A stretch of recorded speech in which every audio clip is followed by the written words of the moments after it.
Thanks for watching and welcome to Blue Publishing. So I just want to show you real quick what we're doing with our new title. Right now it's tentatively titled The Short Stories of Daniel Wright, which is an excellent author. He's written a number of books all over the place. We've published one of them. It's Paradise Flawed. He's got others all over the place. So I highly recommend that you check him out. But he's also written a bunch of short stories, and perhaps you've seen them on our website for sale, usually for 99 cents. We've got a couple of them for free. This being one of them. Sam is for free. But anyways, we decided to take all of those short stories and make a short story collection book. In total, it's about a 130-page book with nothing but award-winning short stories, so we're really excited about it. But in this video, I wanted to show you real quick how we have been doing the interior of this book. And we're trying to go with this kind of elegant classic look as we're going for it. So I just want to walk you through some of the parts that we're doing just so you can kind of understand, if you're making your own book, some little pieces of advice so you can have a good interior of a book, because an interior is where your reader's going to spend the most of the time, so it's important for them to have a really good interior.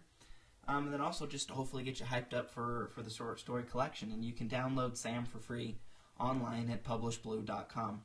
So anyways, we'll just go ahead and work from the top down. So the very first thing that we wanted to do is give it that classic look. And so the very first thing that we're doing with that classic look is right here with the drop caps and with the title being located here in that location with all the different kinds of spacing. You see, we're giving everything a lot of space, and we're doing that so that way it's kind of got that more of a classic look to it. If we wanted to go more with the newsprint, you know, kind of how it was done in the 20s, everything would be shoved up towards the top here, and you'd have that really that punch lettering that would just go right across here. That line would be right up here, and you'd still have the drop caps, and it would be shoved up higher, and there wouldn't be as much spacing. But we really like spacing because it gives a reader the opportunity to kind of catch a breath as they're reading and give you that clear distinction. Something new is just about to start. Drop caps is a great way in order to help you give that nice look. And it also makes it to where you don't have to, that initial paragraph is kind of decorated a little bit. The rest of them, as you can see, is just like a standard paragraph and whatnot. The other thing that we did is we put this line right through here, these lines, and the page number right there in the center. The reason why we did that is so it kind of gives some decoration to the page, because pages are very, very boring if you just have words on it.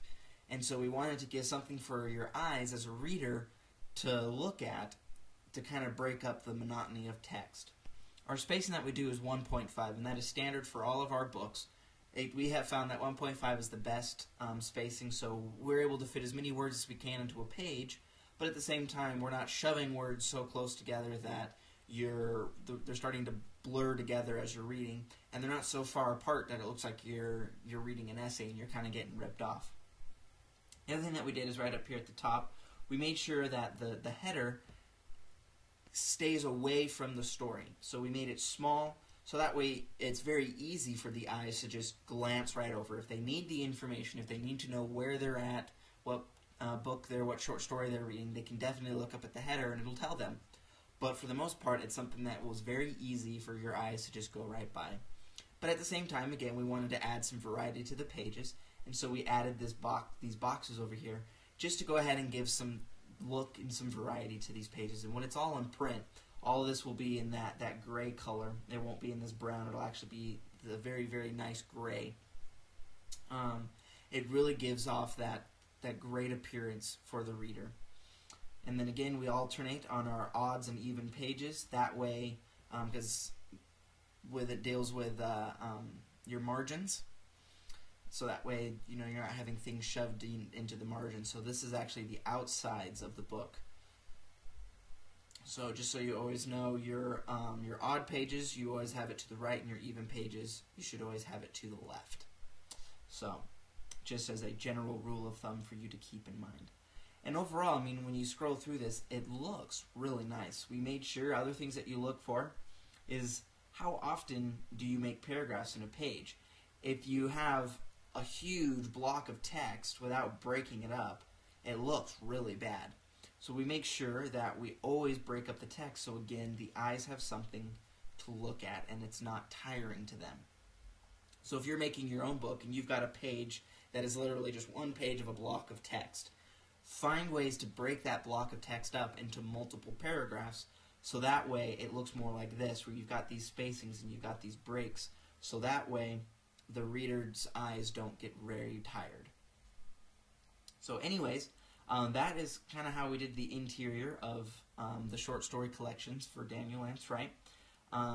We're super excited about this. Like we said, he's won numerous awards with all of his short stories. And I mean, we've got some that have had honorable mentions in Reader's Digest, which isn't something small to look at. Won awards for the Lannis-Cutrans, short story competitions, and just all sorts of different things. So we're very excited about these short stories. We're excited to put this book out so that way you can get all these short stories in a nice, convenient location, and also have it be cheaper than if you were to buy all those short stories individually. We hope that you enjoy the book when it comes out, which we're hoping for it to come out in February, is currently our goal.